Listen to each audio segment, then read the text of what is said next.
देखो, जो हम लोगों की लास्ट क्लास थी, लास्ट क्लास में हम लोगों ने जो नर्वस सिस्टम होता है उसके बारे में पढ़ा था।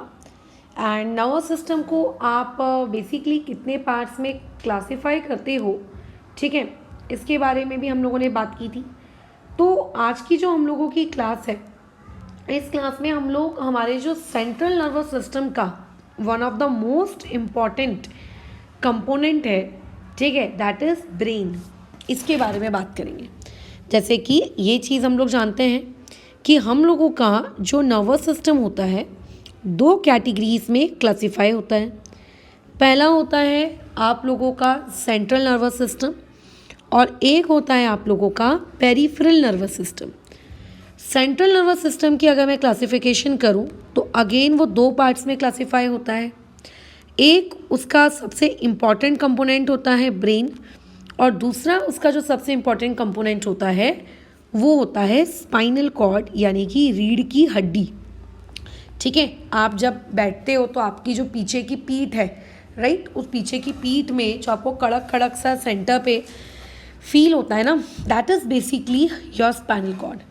ठीक है, तो अभी हम लोग फ़िलहाल हमारे जो डिस्कशन है, हमारे इस डिस्कशन में ह्यूमन ब्रेन, इसके बारे में बातचीत करने वाले हैं। लास्ट क्लास में मैंने तुम्हें कुछ इंटरेस्टिंग फैक्ट्स भी बताए थे ह्यूमन ब्रेन से रिलेटेड, ठीक है ना। ह्यूमन ब्रेन से रिलेटेड मैंने आपको कुछ इंटरेस्टिंग फैक्ट्स भी बताए थे।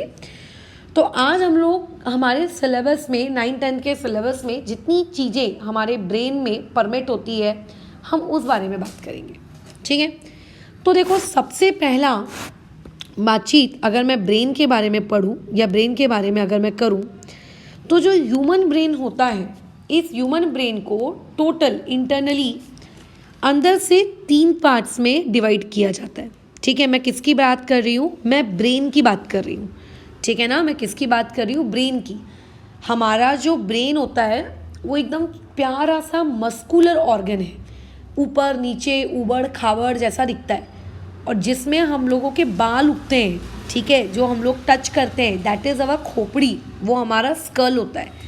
हमारा कभी भी ब्रेन डायरेक्टली हमारा ब्रेन के ऊपर बाल उगे हुए रहते हैं, ऐसा नहीं होता है। हम लोगों के पास क्या होता है, देखो, हमारा ब्रेन जो होता है ना, कुछ इस तरीके का एक ऑर्गन है, आप मान के चलिए, ऐसा उबड़ खाबड़ जैसा बना रहता है, ठीक है। ये आप लोगों का ह्यूमन ब्रेन है, ओके। आप सोचते हो कि इसी के ऊपर ऐसे घने घने बाल लटकते होंगे, तो ऐसा बिल्कुल नहीं होता है, ठीक है। इसके ऊपर घने घने बाल नहीं लटकते हैं, राइट। हम लोगों के ब्रेन के ऊपर एक प्रोटेक्टिव कवरिंग होती है। हमारा जो ब्रेन होता है, हमारे ब्रेन के ऊपर एक प्रोटेक्टिव कवरिंग होती है, एक हम लोगों की खोपड़ी होती है, खोपड़ी, जो आप अभी अपने ब्रेन को टच करके देखो, आपको कड़क कड़क कड़क कड़क सा फील आएगा, है ना। वो खोपड़ी, उस पर्टिकुलर खोपड़ी को, दैट बोनी स्ट्रक्चर, ठीक है, ये बोनी स्ट्रक्चर को हम लोग बेसिकली क्या कहते हैं, हम लोगों का हिंदी भाषा में खोपड़ी कहते हैं, और अगर मैं इंग्लिश भाषा की बात करूँ तो इसको हम लोग कहते हैं स्कल, ठीक है। ये होता है हम लोगों का स्कल। फिर आप जब हायर क्लासेस में जाएंगे तो आप और डिटेल में पढ़ेंगे कि स्कल किस से बना हुआ रहता है, स्कल के अंदर भी लेयर्स होती हैं, स्कल के अंदर भी मेम्ब्रेन्स होती हैं, ये सब आप हायर क्लासेस में पढ़ेंगे। बट राइट नाउ आपको इतना पता होना चाहिए कि हमारा जो ब्रेन है, जो मस्कुलर है, ठीक है, मसल से बना हुआ है। ध्यान रखना, हमारा जो अंदर का ये ब्रेन होता है, ये मसल से बना हुआ रहता है, ये मस्कुलर होता है। ये मस्कुलर ऑर्गन के आजू बाजू उसको प्रोटेक्ट करने के लिए, किसी भी प्रकार के फिजिकल डैमेज को प्रोटेक्ट करने के लिए, हम लोगों के ब्रेन के बाजू में एक बोनी स्ट्रक्चर होता है, जिसे हम लोग क्या कहते हैं, खोपड़ी कहते हैं, बराबर। इसे हम लोग क्या कहते हैं, खोपड़ी। और एक्चुअली में इस ब्रेन और इस खोपड़ी के बीच में जो ये स्पेस है, ये स्पेस ऐसी खाली नहीं रहती है, ठीक है। इस स्पेस में, ये जगह जो है, ये स्पेस खाली नहीं रहती, ठीक है। अगर तुम्हें लग रहा है कि ये स्पेस खाली है, तो बिल्कुल नहीं रहती है स्पेस खाली। इस स्पेस में एक फ्लूइड भरा हुआ रहता है, जो ब्रेन को अपनी जगह पे रखता है। जैसे कि मान के चलिए आपके पास एक डब्बा है, उस पर्टिकुलर डब्बे में अगर आपने, मान के चलो, क्या किया, आपका एक कोई बॉल रख दी, और फिर आप डब्बे को अगर हिलाओगे तो वो जो बॉल है, वो बॉल भी हिलेगी, और आपको बॉल के हिलने की आवाज़ आएगी, राइट, आपको बॉल के हिलने की क्या आएगी, आवाज़ आएगी। लेकिन अगर मान लेते हैं आपके डब्बे के अंदर चावल भरा है, या लेट से गेहूँ भरा है, या लेट से कोई आइटम भरा है कोई भी, और उसमें आपने बॉल को दबा दिया है, और फिर अगर आप डब्बे को हिलाओगे तो क्या आपकी बॉल उस जो डब्बे के अंदर है क्या वो हिलने वाली है? क्या नहीं, वो बॉल जहाँ पे है अपनी जगह पे फिक्स हो जाती है। तो वैसे ही हमारा जो ब्रेन है और जो स्कल है, इन दोनों के बीच की जो ये जगह होती है, इस पर्टिकुलर जगह पे क्या होता है, आप लोगों का एक फ्लूइड भरा हुआ रहता है, क्योंकि ये जो फ्लूइड रहता है, ये फ्लूइड प्रोटेक्ट करता है आपके ब्रेन को हिलने डुलने से। वो ब्रेन के हिलने को अलाउ नहीं करता कि जैसे आप बोलोगे ना कि मैं इधर मुंडी किया तो मेरा ब्रेन अंदर से हिल गया, मैंने उधर मुंडी किया तो मेरा ब्रेन अंदर से हिल गया, ऐसा नहीं होता। ये ब्रेन क्या करता है, अपनी जगह पे फिक्स होता है। फ्लूइड बेसिकली क्या कर देता है, फिक्सेस द ब्रेन पोजीशन। ये ब्रेन की जो पोजीशन होती है, इस ब्रेन की पोजीशन को बेसिकली ये क्या कर देता है, फिक्स कर देता है। ये फ्लूइड काय का बना है, काय का नहीं बना है, आपको वो सब जानने की आवश्यकता नहीं है, ठीक है। और ये जो बोनी स्ट्रक्चर होता है, ये ब्रेन का प्रिवेंट करता है फ्रॉम फिजिकल डैमेज। जैसे कई बार हम गिर जाते हैं, ठीक है, जैसे रिसेंटली 2 दिन पहले मैं सीढ़ियों से गिरी हूँ बारिश की वजह से स्लिप होकर। तो उस वक्त हम लोगों के मान लेते हैं कभी सर के बल गिर गए, कभी हम गाड़ी से गिर जाते हैं, कभी साइकिल चलाते वक्त गिर जाते हैं। छोटे बच्चे जो चलना सीख रहे होते हैं वो वैसे ही गिर जाते हैं। तो ऐसे में अगर ब्रेन के आजू बाजू बोनी स्ट्रक्चर नहीं हुआ, तो बोनी स्ट्रक्चर के नहीं होने की वजह से क्या होता है बताओ, हमारा जो ब्रेन है उसको क्या हो जाएगा, फिजिकल डैमेज हो जाएगा, है ना, उसको चोट लग सकती है। और हमारा ब्रेन काफ़ी ज़्यादा सेंसिटिव होता है, तो ताकि हमारे ब्रेन को डैमेज ना पहुँचे, तो इसीलिए हमारे आजू बाजू ये एक बोनी स्ट्रक्चर होता है जो हमारे ब्रेन को डैमेज होने से क्या करता है, बचाता है, ठीक है, prevent brain from physical damage. Done, ठीक है। तो ये हो गई नॉर्मल ब्रेन की एक छोटी सी कहानी। अब हम लोग आते हैं मेन ब्रेन के बारे में बात करने के लिए। तो देखो, ब्रेन को 3 कैटेगरीज में क्लासिफाई किया जाता है। एक कैटेगरी होती है आपकी फोर ब्रेन, ठीक है, एक को हम लोग कहते हैं फोर ब्रेन। दूसरी कैटेगरी को हम लोग कहते हैं मिड ब्रेन, मतलब ब्रेन के अंदर का जो हिस्सा है उसको 3 पार्ट्स में क्लासिफाई कर देते हैं। अच्छा, उसके अलावा एक कैटेगरी होती है आप लोगों की हिंड ब्रेन। तो आपका जो ह्यूमन ब्रेन है, इस ब्रेन के अंदर उसको 3 पार्ट्स में कैटेगराइज किया जाता है। फोर ब्रेन, एक होता है मिड ब्रेन, और एक होता है आप लोगों का हिंड ब्रेन, ठीक है। अच्छा चलो ठीक है, अब हमें एक एक करके इन ब्रेन्स के स्ट्रक्चर के बारे में पढ़ना है, ठीक है। बट उन स्ट्रक्चर में पढ़ने से पहले हम लोगों को 2 बहुत ही इम्पॉर्टेंट वर्ड्स इसके बारे में जानना है। एक वर्ड है क्रैनियम, ठीक है, एक वर्ड है क्रेनियम। अब ये जो वर्ड है, ये क्रेनियम का मीनिंग क्या होता है? तो जैसा कि मैंने बताया कि आपके जो ब्रेन के आजू बाजू बेसिकली क्या होता है, एक स्कल होता है। सिर्फ ऐसा नहीं है कि सिर्फ ब्रेन के आजू बाजू होता है, आपकी बॉडी के अदर, ठीक है, जगह पे भी पाया जाता है। बट मैं अभी स्पेसिफिकली ब्रेन के रिस्पेक्ट में बातचीत कर रही हूँ, है ना। तो जो ये स्कल का टॉप पार्ट होता है, ये जो बोनी स्ट्रक्चर होता है, इस पर्टिकुलर बोनी स्ट्रक्चर को ही बायोलॉजिकल लैंग्वेज में अगर मैं बात करूँ तो इसे कहते हैं हम लोग क्रेनियम, ठीक है। इसको हम लोग क्या कहते हैं, क्रेनियम कहते हैं। अच्छा चलो, अच्छी बात है ना। इसको हम लोग क्या कहते हैं, क्रेनियम कहते हैं। ये आपको पता होना चाहिए था कि क्रेनियम का आखिर मीनिंग क्या है, क्योंकि हो सकता है बुक रीडिंग करते वक्त कभी आपको ये क्रेनियम वर्ड आपको दिखने को मिल जाए। अच्छा, नेक्स्ट में आते हैं। नेक्स्ट वर्ड जो तुम लोगों को यहाँ पे पता होना चाहिए, मेनिंजिस, ठीक है, बराबर। इसको आपको क्या होना चाहिए, आपको एक दूसरा वर्ड पता होना चाहिए, वो होता है मेनिंजिस। अच्छा, क्या है ये मेनिंजिस, का मीनिंग क्या है? देखो, ब्रेन आपका और आपका क्रैनियम, ठीक है, इसके बीच में होती हैं टोटल 3 लेयर्स, ठीक है। यहाँ पे होती हैं total 3 layers, 1 layer, 2 layer, 3 layer, ऐसी लेयर्स होती हैं। हर लेयर का नाम होता है। जैसे जो सबसे अंदर वाली लेयर है, इसका नाम होता है पिया मैटर। मिडिल वाली का नाम होता है आर्केनॉइड, ठीक है। ऊपर वाली की जो होती है उसका कुछ और। तो ये बेसिकली जो ये लेयर्स हैं, ये पर्टिकुलर लेयर जो है, इन लेयर्स को हम कहते हैं मेनिंजेस। ठीक है, इसको हम लोग क्या कहते हैं, मेनिंजेस। इन मेनिंजेस का सिर्फ एक ही काम होता है कि ब्रेन के आजू बाजू एक कुशन तैयार कर देना। ठीक है, बराबर एक कुशन तैयार कर देना, ताकि ब्रेन को किसी भी प्रकार के डैमेज से क्या किया जाए, बचा जाए। उसके अलावा जैसे मैंने बात की फ्लूइड के बारे में, कि एक फ्लूइड होता है जो ब्रेन को अपनी जगह पे इंटैक्ट रखता है, ताकि ब्रेन अपनी जगह से हिले ना। तो उस पर्टिकुलर फ्लूइड को कहा जाता है सेरिब्रोस्पाइनल फ्लूइड। ठीक है, वो पर्टिकुलर फ्लूइड क्या कहलाता है, सेरिब्रोस्पाइनल फ्लूइड। तो ये ब्रेन के बारे में 3 बेसिक जानकारी थी कि मेनिंजेस क्या होता है, सेरिब्रोस्पाइनल फ्लूइड क्या होता है और क्रेनियम क्या होता है। ठीक है, अब उसके बाद हम लोगों को इस एक्चुअल में इस ब्रेन के बारे में पढ़ना है। तो इस ब्रेन को जब हमने स्टडी किया तो ब्रेन को 3 कैटेगरीज में क्लासिफाई किया। पहला फोर ब्रेन, दूसरा आपका मिड ब्रेन। फोर मतलब सबसे आगे का, फोर का मतलब होता है आगे वाला। ठीक है, ब्रेन के आगे का हिस्सा। मिड ब्रेन का तो मतलब नाम से ही समझ में आ रहा होगा, बीच वाला हिस्सा। और हिंड ब्रेन का मतलब होता है पीछे वाला हिस्सा। तो ब्रेन को 3 कैटेगरीज में कैटेगराइज किया गया, आगे वाला हिस्सा, बीच वाला हिस्सा और पीछे वाला हिस्सा। ठीक है, तो अगर मैं थोड़ा सा ह्यूमन ब्रेन की तुम्हें शक्ल दिखाऊं तो देखो, आपका जो ह्यूमन ब्रेन है वो लगभग आपका कुछ इस प्रकार का आपको दिख रहा है। ये दिख रहा है इस प्रकार से, ये है आप लोगों का ह्यूमन ब्रेन। इस ह्यूमन ब्रेन में आप इस चीज़ को विजुअलाइज करिए। ये आपको एक ऐसी डंडी सी देखो बाहर निकलती हुई दिख रही है। तो होता क्या है कि आप लोगों का जो ह्यूमन ब्रेन होता है, ये ह्यूमन ब्रेन इस तरीके से नीचे एक डंडी जैसा हमें अपीयरेंस दिखती है। उस डंडी से हमें ऐसा लगता है कि ये उससे कनेक्टेड है।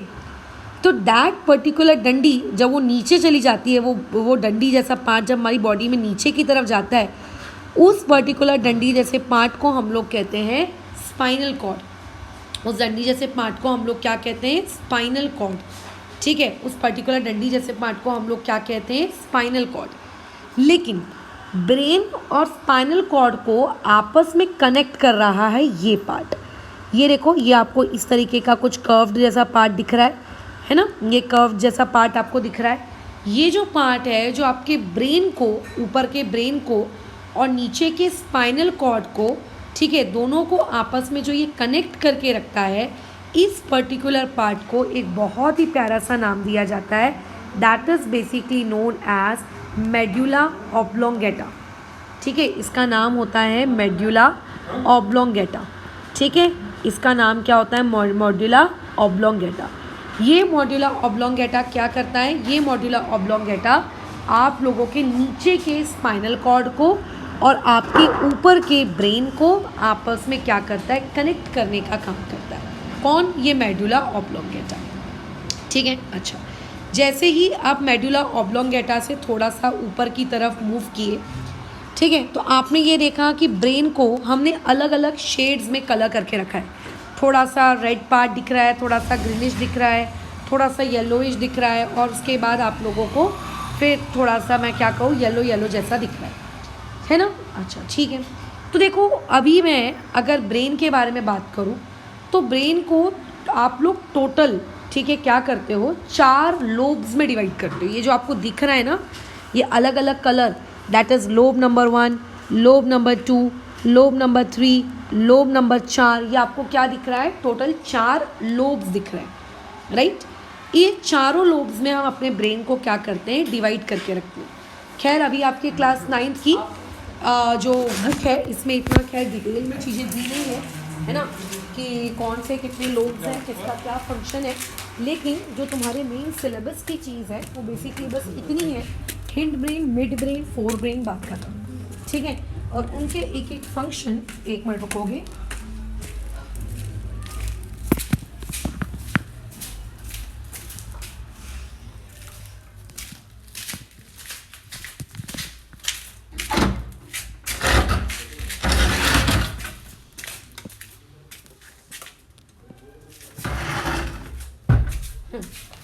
चलो कंटिन्यू करते हैं।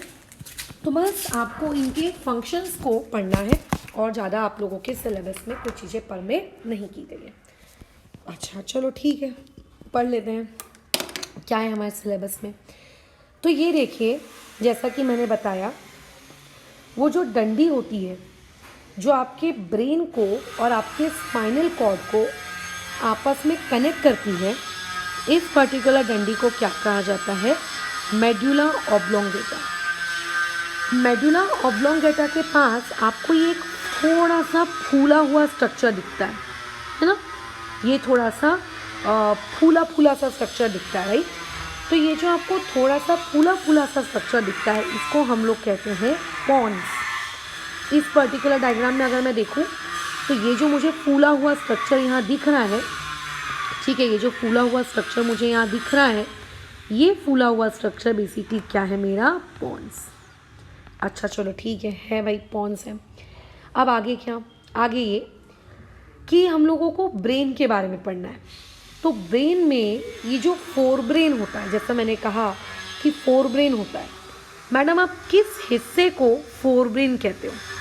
ठीक है, आप कौन सा वाला पार्ट होता है जिस पार्ट को आप फोर ब्रेन कहते हो? फोर का मतलब होता है आगे वाला हिस्सा, ठीक है, फोर का मतलब होता है आगे वाला हिस्सा। तो एक्चुअली में ये डायग्राम में आप देखिए, आपको ये जितना भी पार्ट दिख रहा है ना, ये वाला एंटायर पार्ट, ये पूरा का पूरा yellow part is basically your fore brain. ये आप लोगों का क्या है? Fore brain. फोर ब्रेन करता क्या है? आपकी बॉडी में जितने भी वॉल्यूंटरी एक्शंस होते हैं, ठीक है, जितने भी आपकी बॉडी में वॉल्यूंटरी एक्शंस होते हैं, उन सारे वॉल्यूंटरी एक्शंस को गवर्न करने का काम किसका होता है? आपका फोर ब्रेन का होता है। अब madam what do you mean by the term voluntary actions? हमारी मर्जी से, जैसे अभी मुझे लग रहा है कि मुझको पानी पीना है, अगर मुझे पानी पीना है तो मुझे ग्लास उठाना पड़ेगा, तो मेरी जो ब्रेन है वो सिग्नल देगा मेरे मसल्स को, है ना, कि जाओ ये पर्टिकुलर काम करो। तो जो काम हमारी इच्छा से होता है, हमारे ऑर्डर पे होता है, उस सारे कामों को गवर्न करने का काम कौन करता है? फोर ब्रेन करता है। यानी कि तुम्हारी बॉडी के सारे वॉल्यूंटरी एक्शंस को कौन संभालता है? फोर ब्रेन संभालता है। सारे के सारे वॉल्यूंटरी एक्शंस कौन संभालता है? आप लोगों का फोर ब्रेन संभालता है। अच्छा ठीक है। अब ये जो फोर ब्रेन होता है, ये जो आप लोगों का पर्टिकुलर फोर ब्रेन है, इस फोर ब्रेन के पास तीन सबसे इम्पॉर्टेंट चीज़ें होती हैं। देखो, सबसे इम्पॉर्टेंट चीज़ यहाँ पे आप देखो, इस पर्टिकुलर चीज़ को कहा जाता है थैलेमस। इस पर्टिकुलर चीज़ को क्या कहा जाता है? थैलेमस, ठीक है। इसके नीचे की जो ये जगह दिख रही है, इसको कहा जाता है हाइपोथैलेमस। अब तुम्हें लग रहा होगा कि थैलेमस क्या है, हाइपोथैलेमस क्या है, ये सब आप पढ़ेंगे फ्यूचर में। अच्छा, उसके नीचे जो आपको ये छोटा सा ग्रीन कलर का देखो, ये सिंबल से दिखाया जा रहा है, इसे हम लोग कहते हैं पिट्यूटरी ग्लैंड। इसे हम लोग क्या कहते हैं? Pituitary gland. तो टोटल आपके फोर ब्रेन के अंदर तीन बहुत इम्पोर्टेंट चीज़ें होती हैं। एक इसके पास होता है थैलेमस, एक इसके पास होता है हाइपोथैलेमस, और एक उसके पास होता है पिट्यूटरी ग्लैंड, जिसे मैं शॉर्ट फॉर्म में क्या लिख रही हूँ? पीजी, ठीक है। अच्छा, और फोर ब्रेन सिर्फ ये काम करना, वॉल्यूंटरी एक्शन वाले काम करना, सिर्फ इतना ही करता है क्या? नहीं। फोर ब्रेन जितने भी थिंकिंग वाले काम होता है, फॉर एग्जांपल किसी आंसर को रट्टा मारना, मैथ्स के किसी सवाल को सोचना, ठीक है, बराबर, सारे आपके बॉडी के, आपकी बॉडी के अंदर के जितने भी इमोशंस हैं, रोना, किसी पे गुस्सा आना, किसी पे प्यार आना, चिड़चिड़ होना, इन सारी चीज़ों को कंट्रोल करने का काम बेसिकली कौन करता है? फोर ब्रेन करता है। या फिर मैं ये कहूँ कि तुम अपनी डे टू डे लाइफ में जो भी कर रहे हो, ठीक है, जो भी तुम अपनी डे टू डे लाइफ में कर रहे हो, उस डे टू डे लाइफ का जो मेजर पोर्शन ऑफ काम होता है, वो मेजर पोर्शन ऑफ काम कौन करता है? आपका फोर ब्रेन करता है। फोर ब्रेन के पास मोटर एरियाज होते हैं। मोटर एरियाज का मतलब किसी मसल को ऑर्डर देना। इसके पास सेंसरी एरियाज होते हैं, जैसे खाने का टेस्ट कड़वा है, खाने का टेस्ट मीठा है, खट्टा है, इन सारी चीज़ों को पता लगाना। ठीक है, ये सारे काम कौन करता है? आपके फोर ब्रेन करता है। डन। तो फोर ब्रेन का जो ये पार्ट है, ठीक है, इसको हम लोग कहते हैं सेरिब्रम। बराबर, इसको हम लोग क्या कहते हैं? इसे हम लोग क्या कहते हैं? सेरिब्रम। और तुम देखना, ये जो सेरिब्रम होता है, इस सेरिब्रम पे तुम्हें बहुत सारे ये ऊपर नीचे, ये थोड़े से ऐसा लग रहा है कि उठा बड़ा हुआ है, कहीं छोटा है, ऐसे बहुत सारे ग्रूव्स दिखते हैं। कहीं बड़ा है, कहीं छोटा है ना, थोड़ा ऊपर नीचे उबड़ खाबड़ दिखता है। तो एक्चुअली में ये जो पर्टिकुलर ग्रूव्स होते हैं, ठीक है, ये पर्टिकुलर ग्रूव्स आपके सबसे ज़्यादा किस में पाए जाते हैं? फोर ब्रेन में पाए जाते हैं। ठीक है, अच्छा, लेकिन मैडम आपने ये नहीं बताया कि थैलेमस क्या कहता है, हाइपोथैलेमस क्या कहता है। तो देखो, हाइपोथैलेमस एक ऐसी चीज़ है जो आपकी बॉडी में बेसिकली इमोशंस को क्या करता है? कंट्रोल करता है। ठीक है, आपको प्यास लग रही है, इस चीज़ को कंट्रोल करता है। आपको भूख लग रही है, इस चीज़ को कंट्रोल करता है। आपका ठंडी लग रही है, गर्मी लग रही है, आपकी फीलिंग्स को कंट्रोल करता है। ठीक है, सारे तरीके से। और थैलेमस क्या करते हैं? थैलेमस सारे के सारे जितने भी सेंसरी इम्पल्सेस है, ठीक है, तेज, नॉइस, खुशबू, बदबू, तीखा, मीठा, इन सारी चीज़ों को कंट्रोल करने का काम कौन करता है? हाइपोथैलेमस। और पिट्यूटरी ग्लैंड के बारे में तो खैर अब बायोलॉजी में आगे पढ़ेंगे कि ये क्या करता है। अच्छा, अब आते हैं हम लोग सेकेंड पार्ट में। Second part is basically your mid brain, कि हमारे ब्रेन में जो हमारा मिड ब्रेन होता है ये क्या करता है। And third part is basically hind brain. तो देखो, हिंड ब्रेन का मतलब है ब्रेन का वो हिस्सा जो पीछे की तरफ है। तो जो हिंड ब्रेन होता है, हिंड ब्रेन, ये 3 कैटेगरीज में क्लासिफाई होता है। पहली category is known as cerebellum. ठीक है, पहली category is known as cerebellum, second category is known as pons, and third category is known as medulla oblongata. ठीक है, अच्छा, अब देखो यहाँ पे मैं तुमको सब कुछ बता चुकी हूँ कि पॉन्स कहाँ पर है। पॉन्स की देखो लोकेशन बताई हुई है ना। तुम्हें मेडुला ऑब्लोंगेटा की लोकेशन बताई हुई है। सेरिबेलम की तो तुम्हें लोकेशन दिख ही रही है। तो इन तीनों चीज़ों का ये जो कलेक्शन है, ये जो कॉम्बिनेशन है, this is basically your hind brain. ये आपका हिंड ब्रेन है ना। अच्छा, ये पॉन्स करता क्या है? पॉन्स का बेसिकली काम होता है ब्रीथिंग को कंट्रोल करना। तुम जो रेस्पिरेशन कर रहे हो, इस पूरे रेस्पिरेशन को कंट्रोल करना। ठीक है, मेडुला ऑब्लोंगेटा का काम क्या होता है? ये तुम्हारी हार्ट बीट को कंट्रोल करता है ना। तुम्हें उल्टी आ रही है कि नहीं आ रही है, इस चीज़ को कंट्रोल करता है।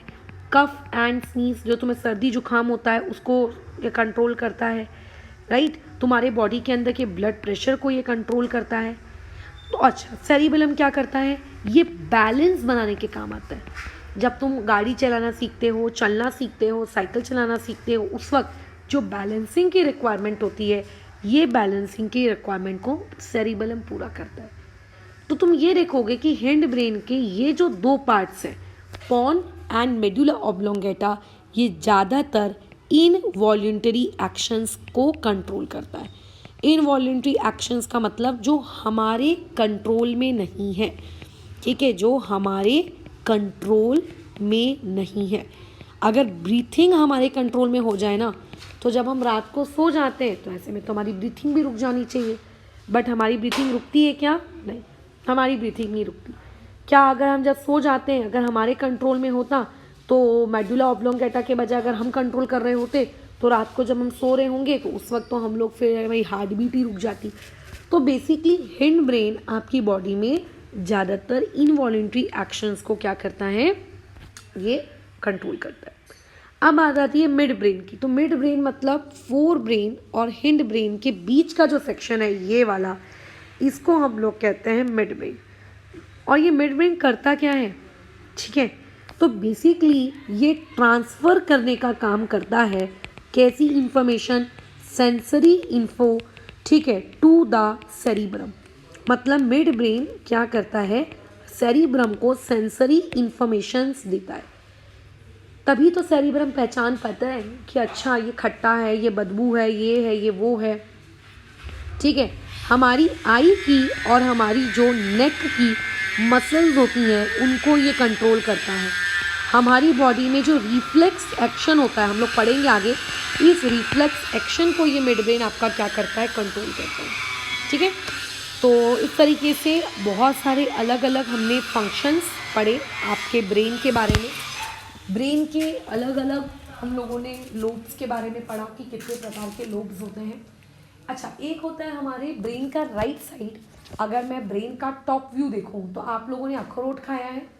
अगर आप अखरोट खाए हो तो आप समझो कि अखरोट के जैसा ही आपका ब्रेन है। उसके दो पार्ट्स होते हैं, ठीक है, ब्रेन के दो पार्ट्स होते हैं। अगर आप अखरोट को अगर देखोगे तो आप अखरोट को एग्जैक्टली दो टुकड़ों में तोड़ सकते हो, एक लेफ्ट पार्ट और एक राइट पार्ट। तो वैसे ही ब्रेन में एक लेफ्ट पार्ट होता है और आपका एक, उनको वो ढक्कन ला के दे दो, ठीक है, एक होता है आपका राइट पार्ट। बस खत्म, ये आपको याद रखना है।